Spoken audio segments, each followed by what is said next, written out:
Hello everyone, आज date है 21 फरवरी 2022 और इंडियन एक्सप्रेस न्यूज़पेपर एनालिसिस में आपका स्वागत है। इस वीडियो में हम इंडियन एक्सप्रेस न्यूज़पेपर की इंपॉर्टेंट न्यूज़ को एग्जाम के पॉइंट ऑफ व्यू से डिस्कस करेंगे। नीचे डिस्क्रिप्शन बॉक्स में Telegram channel Volcano IAS academy का लिंक दिया हुआ है। आप Telegram channel Volcano IAS academy के साथ में जुड़ सकते हैं। वहाँ पर हर exam means UPSC, state PSC and other exams के पॉइंट ऑफ व्यू से काफ़ी इंपॉर्टेंट इन्फॉर्मेशन आप सभी के साथ में शेयर की जाती है। तो चलो स्टार्ट करते हैं। वीडियो को स्टार्ट करेंगे एक ज्योग्राफिकल मैप क्वेश्चन के साथ में। और आज आपका क्वेश्चन ये है कि माही रिवर को आपको मैप में व्यू करना है, फिर इससे रिलेटेड हर इंपॉर्टेंट फैक्ट्स को एंड इन्फॉर्मेशन को कमेंट बॉक्स में टाइप करना है। इंडियन एक्सप्रेस न्यूज़पेपर के फ्रंट पेज पर जो इम्पोर्टेंट न्यूज़ है वो रशिया और यूक्रेन के इशू को लेकर के है।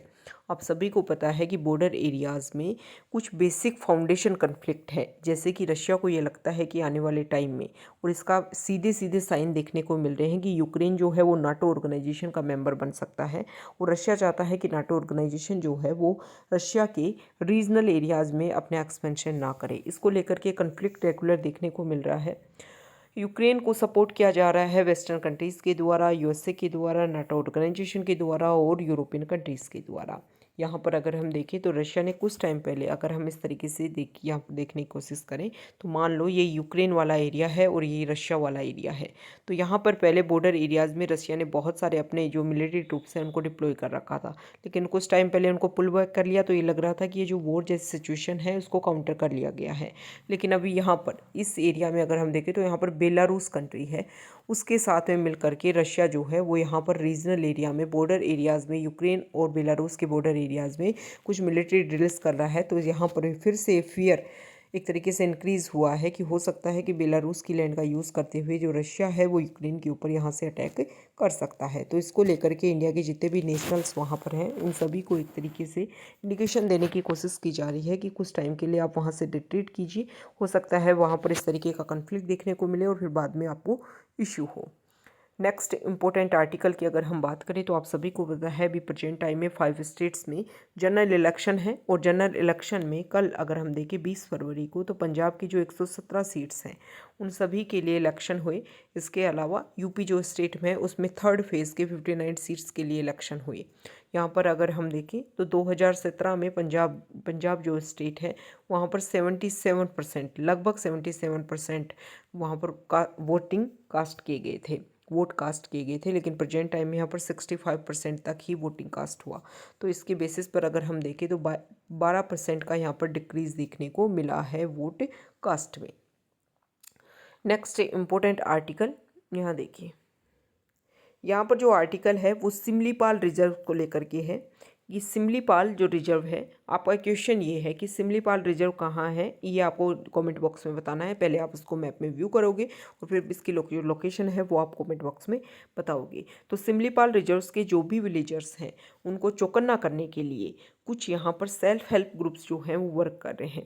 यहाँ पर ये बता रखा है, यहाँ पर अगर आप देखोगे तो 40 ईयर ओल्ड सुशीला देवी और 12 अदर लोग जो हैं उनके साथ मिले हुए हैं, और एक सेल्फ हेल्प ग्रुप काम कर रहा है। डोर टू डोर यहाँ पर कैंपेनिंग की जा रही है, लोगों को समझाया जा रहा है कि यहाँ पर जब सीजन चेंजिंग के टाइम में फॉरेस्ट फायर्स की काफ़ी ज़्यादा इश्यूज़ देखने को मिल रहे हैं, तो इस फायर सीजन को हम कैसे अप्रोच कर सकते हैं और इस इशू को किस तरीके से हम सोल्व कर सकते हैं, ये हमारे लिए बहुत ज़्यादा इम्पोर्टेंट है। तो इसके लिए वहाँ के जो लोग हैं उनमें अवेयरनेस क्रिएट करने की कोशिश की जा रही है, ताकि आने वाले टाइम में इस तरीके के जो इश्यूज हैं वो ना देखने को मिले। नेक्स्ट इम्पोर्टेंट आर्टिकल, यहाँ पर फ्रंट पेज पर ये आर्टिकल है। अपोजिशन जो स्टेट्स हैं, मतलब वहाँ पर सेंट्रल गवर्नमेंट के खिलाफ जहाँ पर अदर पार्टीज़ की सरकार है, वो स्टेट मिलकर के गवर्नमेंट के खिलाफ एक तरीके से इकट्ठा होने की कोशिश कर रहे हैं, कलेक्टिवली रिस्पॉन्स देने की कोशिश कर रहे हैं कि आप जो भी हमें लोन देते हो उसको लेकर के आप हमारे हाथ बांधने की कोशिश करते हो। तो उसको लेकर के सेंटर जो लोन देना चाहता है, कैपिटल एक्सपेंडिचर या कैपिटल इन्वेस्टमेंट उसके थ्रू यहाँ पर आता है स्टेट्स में, उसको और ज़्यादा ओपन बनाने के लिए जो अपोजिशन स्टेट्स जो हैं वो आपस में कोलेब्रेशन करने की कोशिश कर रहे हैं। नेक्स्ट इम्पोर्टेंट आर्टिकल है पेज नंबर 9 पर। यहाँ पर सबसे पहला जो इम्पोर्टेंट आर्टिकल है वो अभी हमने देखा कि अदर स्टेट, अपोजिशन स्टेट जो है वो आपस में एक साथ कलेक्टिवली कंट्रीब्यूशन करने की कोशिश कर रहे हैं। तो इसी तरीके का कुछ यहाँ पर देखने को मिला कि तेलंगाना के चीफ मिनिस्टर के चंद्रशेखर राव जो हैं वो महाराष्ट्र के काउंटर पार्ट महाराष्ट्र के चीफ मिनिस्टर उद्धव ठाकरे के साथ में उन्होंने मुलाकात की। इसके अलावा एनसीपी चीफ शरद पवार के साथ में डिस्कशन उन्होंने किया। कुछ टाइम पहले हमने देखा था कि तमिलनाडु में डीएमके पार्टी के जो हेड हैं मिस्टर स्टालिन जो वहाँ के सीएम है, इसके अलावा वेस्ट बंगाल की सीएम जो ममता बनर्जी हैं उन्होंने भी डिस्कस किया था कि हम जल्दी आपस में डिस्कशन करेंगे ताकि सेंट्रल गवर्नमेंट की जो भी पॉलिसीज़ हैं जो लगता है कि स्टेट्स की जो पावर्स हैं उनको कैप्चर करने के लिए उनको डिक्रीज़ करने के लिए बनाई गई हैं उनको काउंटर करने की कोशिश की जाएगी। एक सिंपल एजेंडा उनका ये है कि 2024 का जो जनरल इलेक्शन हो लोकसभा के लिए उसमें ये सभी पार्टी जो हैं वो आपस में कोलैबोरेशन करें और एक तरीके से अपोज करने की कोशिश करें बीजेपी को। नेक्स्ट इंपॉर्टेंट आर्टिकल है हमारे एक्सटर्नल अफेयर्स मिनिस्टर जयशंकर जो हैं वो एक प्रेजेंट टाइम में यूरोपियन कंट्रीज़ की विजिट पर गए हुए हैं।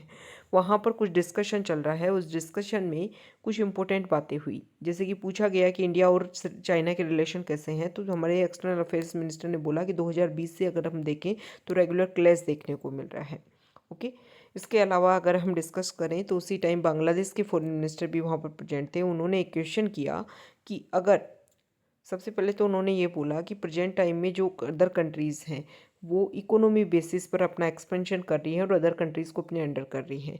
इंफ्रास्ट्रक्चर की ज़रूरत सभी को है, तो क्या इंफ्रास्ट्रक्चर के लिए इस तरीके का मनी नहीं लेना चाहिए? क्या क्वाड ग्रुप जो है वो इस तरीके का फाइनेंशियल असिस्टेंस देने की कोशिश करेगा अदर कंट्रीज़ को ताकि उनके जो इश्यूज हैं वो सोल्व हो सकें? तो यहाँ पर एस जयशंकर ने इम्पोर्टेंट बात बोली कि चाइना जो है वो अपनी डेप्ट पॉलिसी में स्टेट्स को फंसाने की प्रेजेंट टाइम में कोशिश कर रहा है। हम देखें प्रेजेंट टाइम में हमारा regional labour country small island country Sri Lanka, इसके अलावा यूरोपियन कंट्रीज़ में लिथुआनिया, ये कुछ कंट्रीज़ ऐसे जिनके रिजल्ट सामने हैं कि वहाँ पर चाइना ने इन्वेस्ट किया, पहले मनी दिया, फिर उसको वापस रिटर्न करने की बात की, नहीं करवाई गई तो वहाँ पर जो भी इंफ्रास्ट्रक्चर बनाया गया है उसको अपने अंडर कैप्चर करने की कोशिश की है। जैसे कि अगर हम बात करें तो श्रीलंका में जो हम्बनटोटा पोर्ट है उसको इसी तरीके से बनाया गया था, बाद में 99 ईयर्स के लिए लीज पर दे दिया गया है चाइनीज़ गवर्नमेंट को। तो इस तरीके से कुछ इशू की बात की गई है कि चाइना अपनी डेप्ट पॉलिसी का फॉलो यूज़ करते हुए अदर कंट्रीज़ को अपने अंडर कर रहा है ताकि इंडो पैसिफिक रीजन या अदर एरियाज़ में अपनी डोमिनेंस को और मेजोरिटी से वो क्रिएट कर सके। नेक्स्ट इम्पोर्टेंट आर्टिकल है यहाँ एडिटोरियल पेज पर। यहाँ पर जो फर्स्ट आर्टिकल है वो इंडिया और यूएई को लेकर के है। आप सभी को पता है अभी इंडिया और यूएई के बीच में फ्री ट्रेड एग्रीमेंट साइन हुआ। आने वाले टाइम में 60 डेज़ का एक टाइम पीरियड बताया गया है कि उसके बाद में इंडिया और यूएई का ये जो एग्रीमेंट है वो ग्राउंड लेवल पर एस्टेब्लिश हो जाएगा। इस आर्टिकल में ये बताया गया है कि देखो अभी इंडिया कुछ टाइम पहले regional comprehensive economic partnership means RCEP जो वर्ल्ड का biggest free trade area agreements है उससे अपने आप को पीछे कर लिया था। इसके बेसिस पर यह माना जा रहा था कि इंडिया को बहुत सारा नुकसान होगा, लेकिन इसमें इंडिया ने उसका अल्टरनेट ढूंढने की कोशिश की कि जो भी कंट्रीज़ हैं उनके साथ में हम बायलैटरल रिलेशनशिप को ज़्यादा महत्वपूर्ण देंगे। प्रेजेंट टाइम में यूएई के साथ में हमारा डिस्कशन कंप्लीट हो चुका है। यूके, कनाडा, ऑस्ट्रेलिया ऐसे कुछ कंट्रीज हैं जिनके साथ में फ्री ट्रेड एग्रीमेंट की बात जो है वो प्रेजेंट टाइम में चल रहा है उसका डिस्कशन। अगर हम बात करें CAPA और UAE इनकी अगर हम बात करें तो लगभग 3-4 मंथ में आने वाले 3-4 मंथ्स में ये सारा जो प्रोसीजर है वो कंप्लीट हो जाएगा। और हमने कोशिश की है कि हमारा जो ट्रेड है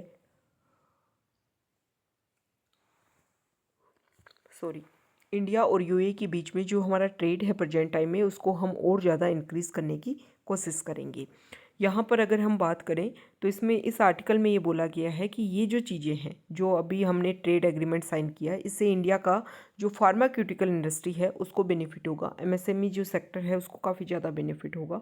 इसके अलावा अगर हम बात करें तो प्रेजेंट टाइम में यूएई जो है वो मिडिल ईस्ट क्वाड ग्रुप जो है जिसको मिडिल ईस्ट क्वाड ग्रुप बोला जाता है, जिसमें इकोनॉमिक रिलेशनशिप की बात की जा रही है इंडिया और यूएई के बीच में। इसके अलावा इसमें US और इजराइल भी इसके मेंबर्स हैं, तो इजराइल और US के साथ में भी हमारे रिलेशन बेहतरीन बनाने की कोशिश इस एग्रीमेंट से हो सकती है। इसके अलावा free trade agreement gulf cooperation council जो है जिसमें 6 नेशन ग्रुपिंग है वो UAE, Saudi Arabia, Kuwait, Bahrain, Qatar and Oman, ये इनके जो मार्केट हैं। इसके अलावा अफ्रीका कॉन्टिनेंट जो है, अगर इन 6 कंट्रीज़ के साथ में इनके मार्केट तक इंडिया की रीच जो है वो काफ़ी इजी एक्सेस वहाँ तक हो गई इंडिया की, तो अफ्रीका कॉन्टिनेंट तक भी अपनी जो रीच है उसको ईजीली बनाया जा सकता है। नेक्स्ट इम्पोर्टेंट आर्टिकल है, यहाँ पर बताया गया है कि लास्ट वीक ही हमारी जो ministry of agriculture and farmers welfare ने लास्ट वीक ही 2021-22 के लिए फूड ग्रेन का जो एस्टिमेटेड प्रोडक्शन है उसका अभी कुछ डाटा रिलीज़ किए, और उसमें ये बोला गया है कि 2015-16 से अब तक अगर हम देखें तो रेगुलर हमारा जो फूड का प्रोडक्शन है वो रेगुलर इंक्रीज़ हो रहा है। 2015-16 के टाइम में 252 मिलियन टन था और अभी वो बढ़कर के 316 मिलियन टन हो गया है। ओके, तो यहाँ पर अगर हम बात करें तो देखो रेगुलर हमें यहाँ पर इंक्रीज़ देखने को मिल रहा है। ये जो पैराग्राफ है यहाँ पर कुछ इंपॉर्टेंट बातें बताई गई हैं कि अगर हम देखें तो ओवरऑल फार्म प्रोडक्शन जो है उसमें इंक्रीज़ देखने को मिला है, लेकिन कुछ सीरियल्स ज्वार बाजरा रागी जो है इनमें कुछ डिक्लाइन देखने को मिला है। लेकिन अगर हम देखें तो ये सारी चीज़ें गुड मॉनसून की वजह से, राइस प्रोडक्शन की वजह से, खरीफ और रबी, अब यहाँ पर इम्पोर्टेंट स्टेटमेंट है कि राइस का प्रोडक्शन खरीफ और रबी इन सभी में होता है। ओके, इसके अलावा 3% तक इंक्रीज़ हुआ है राइस का प्रोडक्शन। वीट का प्रोडक्शन की बात करें तो 2% तक इंक्रीज़ हुआ है। पल्सेज में यहाँ पर आउटपुट जो है 6% तक देखने को मिला है इंक्रीज। तुअर दाल जिसमें पहले कुछ डिप देखने को मिला था, अब 7% तक वहाँ पर 7%। तुअर दाल जो है मतलब कंप्लीट सीरियल्स में आपको बढ़ोतरी देखने को मिलेगी, लेकिन तुअर दाल में 7% तक डिप देखने को मिला है। ऑयल सीड्स में भी ग्रोथ देखने को मिली है 3.3%। इसके अलावा अगर हम बात करें तो यहाँ पर कैश क्रॉप की बात की गई है कि शुगर केन में तो 4% तक का इंक्रीज़, लेकिन कॉटन प्रोडक्शन में 3% तक का डिक्लाइन देखने को मिला है।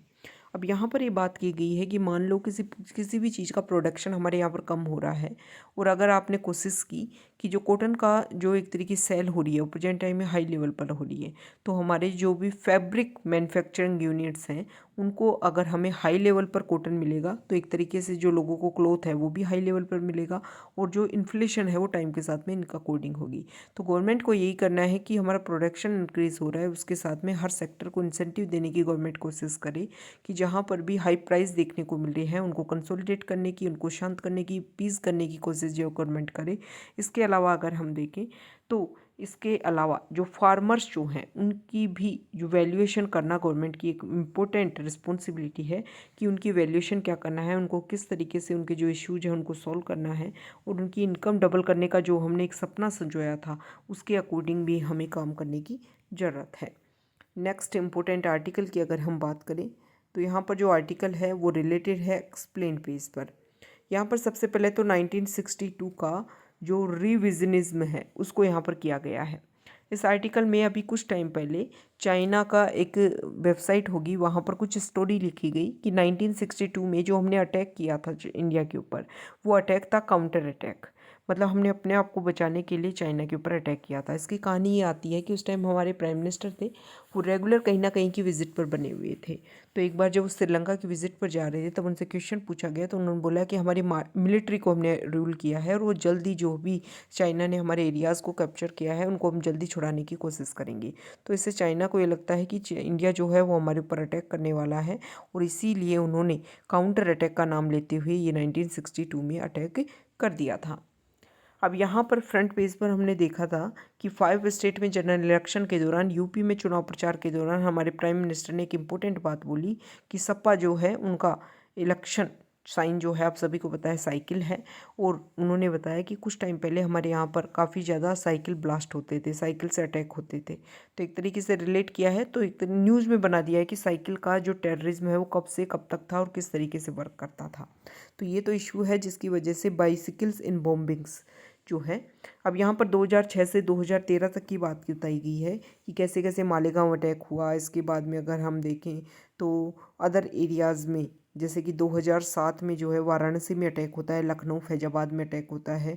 2007 में अगर हम बात करें तो गोरखपुर में अटैक हुआ। 2020 में जो इसमें जो रिज़ल्ट है वो सामने आया। 2008 में अगर हम देखें 13 मई 2008 को जो जयपुर में अटैक हुआ।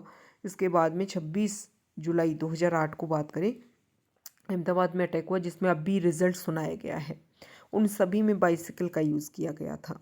तो यहाँ पर बाइसिकल को उन्होंने जो प्राइम मिनिस्टर उन्होंने रिप्रेजेंट करने की कोशिश की है कि इनका यूज़ तो बम फोड़ने के लिए किया जाता था। तो बाइसिकल का जो साइन है वो मुलायम सिंह यादव जब जनता दल से स्प्लिट हुए थे और उन्होंने खुद की पार्टी बनाई थी अक्टूबर 1992 में, तब उनको ये साइन मिला था। इलेक्शन सिंबल जो है ऑर्डर 1968 के तहत जो इलेक्शन कमीशन है उसके पास पावर होती है कि वो किसी भी पार्टीज को जो सिंबल है वो अलॉट करते हैं। अब यहाँ पर तो बता दिया गया कब से कब तक बाइसिकल में यूज़ किया गया। अराउंड द वर्ल्ड अगर हम देखें तो 1939 में यहाँ पर देखो 1939 में आयरिश रिपब्लिकन आर्मी में एक बम को बास्केट में रखा गया बाइसिकल के ऊपर, वो बाद में वो जो ब्लास्ट हो गया उसमें, जिसकी वजह से कुछ लोग यहाँ पर डेथ हो गई थी।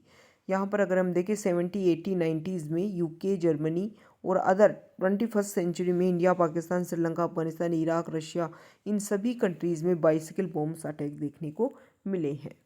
यहाँ पर जो नेक्स्ट आर्टिकल है वो प्रेसिडेंशियल फ्लीट रिव्यू है। सिंपल लैंग्वेज में आप समझो, हमारी नेवी में कौन कौन से वेपन्स हैं, कौन कौन सी शिप्स हैं, उन सभी का यहाँ पर एक तरीके से व्यू करवाया जाता है। हमारे प्रेसिडेंट जो हैं वो अपने टर्म में एक बार कम से कम ये व्यू ज़रूर करते हैं। इसमें कुछ नहीं होता कि जितनी भी टाइप की हमारे पास में यहाँ पर वेसल्स हैं उन सभी को यहाँ पर उनका एग्जीबिशन लगाया जाता है और हमारे जो प्रेसिडेंट हैं उनको व्यू करते हैं। तो ये कुछ प्रोटोकॉल फॉलो किया जाता है, ये सब कुछ यहाँ पर बता रखा है। हमारे लिए इम्पोर्टेंट ये हो जाता है कि अब तक किस तरीके से प्रोसीजर और कितनी बार हो चुका है। टोटल 11 बार 11 प्रेसिडेंट फ्लीट रिव्यू जो है वो सिंस इंडिपेंडेंस से अब तक हो चुके हैं। पहली बार 1953 में जब हमारे प्रेसिडेंट थे डॉक्टर राजेंद्र प्रसाद। उसके बाद में अगर हम देखें तो प्राइम मिनिस्टर के प्रेसिडेंट के द्वारा नहीं किया गया फ्लीट रिव्यू, उसके बाद में किया गया डिफेंस मिनिस्टर YB चौहान 1964 में, और उसके बाद में जो प्रेसिडेंट है उन्होंने दोबारा से इसको रिव्यू किया था। सबसे ज़्यादा लॉन्गेस्ट गैप देखने को मिला तो 12 ईयर्स का 1989 से 2001 के बीच में, जब 1989 में प्रेसिडेंट थे वेंकट रमन, 2001 में प्रेसिडेंट थे KR नारायण। इसके बाद में लास्ट 2016 में ये फ्लीट रिव्यू हुआ था जब प्रणब मुखर्जी हमारे प्रेसिडेंट थे। इस रिव्यू में 2001 और 2016 में अगर हम देखें तो इंटरनेशनल फ्लीट रिव्यू में कुछ अलग बातें की गई थी, जैसे अलग कंट्रीज़ के जो फ्लीट हैं, जो उनकी वेसल्स हैं, उनको भी इसमें इंक्लूड किया गया था। और इसमें Australia, America, Malaysia, Indonesia, south Korea and UK। 1953 में 25 वारशिप के साथ में फ्लीट रिव्यू हुआ था और धीरे धीरे वो टाइम के साथ में इंक्रीज़ होने लग गया। 2 साल के बाद में ही 9 merchant ships and 12 yard ship, 2 साल के बाद में ही प्रेसिडेंट S राधाकृष्णन ने के टाइम में इंडिया का first aircraft carrier INS Vikrant को शामिल किया गया था। सिग्निफिकेंस क्या है? सिग्निफिकेंस ये है कि इस तरीके के फ्लीट रिव्यू न सिर्फ इंडिया में बल्कि पूरे वर्ल्ड लेवल पर होता है, तो एक तरीके से सिग्निफिकेंस क्रिएट करता है, बताता है कि किसी भी कंट्री की नेवी की एरिया में कितनी स्ट्रेंथ है। नेक्स्ट इंपॉर्टेंट आर्टिकल यहाँ पर वर्ल्ड पेज पर वही इशू हमें यहाँ देखने को मिल रहा है, यूक्रेन और रशिया का।